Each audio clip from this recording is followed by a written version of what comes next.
Assalamualaikum warahmatullahi wabarakatuh. Saya Ikke Nur Fauzia dengan NIM 20010040001 Pendidikan Bahasa dan Sastra Indonesia 2A. Saya akan mempresentasikan atau membahas tentang Angkatan Balai Pustaka. Kalau berbicara tentang sastra dan karya sastra, maka tidak akan terlepas dari angkatan dan juga penulisan karya sastra Indonesia dan juga karakteristik wawasan estetiknya.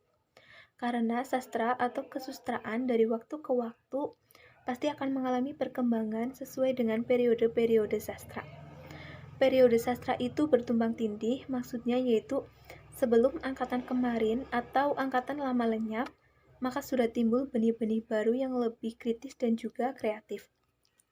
Angkatan Balai Pustaka bisa disebut masa di mana proses modernisasi karya-karya sastra itu terjadi, di mana tidak lagi terpaut oleh budaya-budaya Melayu yang kental. Balai Pustaka merupakan suatu angkatan yang sangat berpengaruh pada perkembangan perpustakaan baru, terutama yang menggunakan tulisan Latin. Hal itu dikatakan oleh Usman pada tahun 1979. Hal itu tercermin dari berpindahnya pusat perhatian orang-orang yang berminat pada kesustraan Balai Pustaka Jakarta yang mempengaruhi perkembangan bahasa dari bahasa Melayu baru yang banyak dipengaruhi oleh bahasa-bahasa daerah dan bahasa surat kabar yang kemudian menjelma menjadi bahasa Indonesia. Di sisi lain, Balai Pustaka juga dikenal sebagai nama suatu penerbit besar yang berdiri sekitar tahun 1920-an, di mana pada tahun tersebut beriringan dengan kemunculan Angkatan Balai Pustaka. Munculnya Angkatan Balai Pustaka memang disesuaikan dengan karya-karya besar yang terkenal pada waktu itu, di mana sebagian besar banyak diterbitkan oleh penerbit dari Balai Pustaka Jakarta. Menurut TEU pada tahun 1980, pada tahun tersebut merupakan tahun kelahiran kesustraan Indonesia modern. Pada waktu itu, pemuda Indonesia mulai menyatakan perasaan dan ide-ide yang berbeda dengan masyarakat setempat. Perasaan itu dituangkan dalam bentuk karya sastra Melayu, Jawa, dan sastra-sastra lain sebelumnya. Menurut Suwardi, Balai Pustaka mempunyai pengaruh terhadap perkembangan massa di Indonesia, yaitu dengan keberadaannya, maka sastrawan Indonesia dapat melontarkan apa yang menjadi beban pikirannya melalui sebuah tulisan yang dapat dinikmati oleh dirinya sendiri dan juga orang lain atau penikmat sastra. Balai Pustaka mempunyai tujuan untuk memberikan konsumsi bacaan kepada rakyat Indonesia yang berisi tentang politik pemerintahan kolonial. Sehingga dengan hal itu, Balai Pustaka telah memberikan informasi tentang ajaran politik kolonial. Berdasarkan pernyataan itu, maka dengan didirikannya Balai Pustaka telah memberikan manfaat kepada rakyat Indonesia karena sastra Indonesia menjadi berkembang. Adapun tokoh yang muncul pada masa Angkatan Balai Pustaka dan juga karangannya yang terkenal antara lain, yang pertama ada Sultan Nur Iskandar dengan hasil karyanya yang berjudul Salah Pilih pada tahun 1928, kemudian yang berjudul Karena Mertua pada tahun 1932.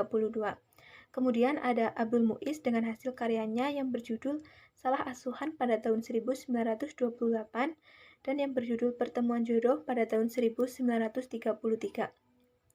Kemudian ada Marah Rusli dengan hasil karyanya yang berjudul Siti Nurbaya pada tahun 1922 dan yang berjudul Subjudul Kasih Tak Sampai pada tahun 1956. Kemudian ada Aman Datuk Majaindo dengan hasil karyanya yang berjudul Sidul Anak Betawi pada tahun 1934. Kemudian ada Tulis Sultan Sakti dengan hasil karyanya yang berjudul Tidak Membalas Guna pada tahun 1932 dan yang berjudul Memutuskan Pertalian pada tahun 1932. Karakteristik Angkatan Balai Pustaka yang menonjol pada masa lahirnya sastra Indonesia, Angkatan Balai Pustaka ialah cita-cita masyarakat dan sikap hidup serta adat istiadat. Hal itu tercermin oleh kesadaran masyarakat, khususnya para penulis, akan pentingnya meninggalkan adat istiadat, namun dengan keanekaragaman dan adat istiadat menjadikan suatu alat yang mempersatukan bangsa Indonesia.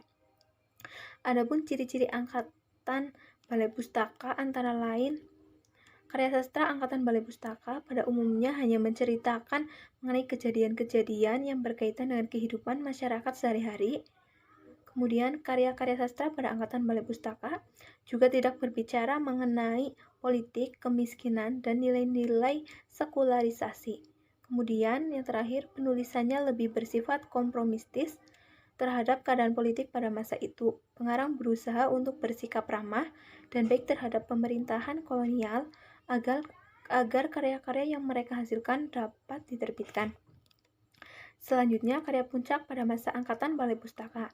Karya puncak merupakan suatu karya yang paling dikenal pada satu angkatan. Novel Siti Nurbaya karya Mara Rusli merupakan karya puncak dari angkatan Balai Pustaka. Sampai sekarang karyanya masih dikenal oleh masyarakat luas, baik untuk remaja, dewasa, maupun orang tua. Demikian, terima kasih. Wassalamualaikum warahmatullahi wabarakatuh.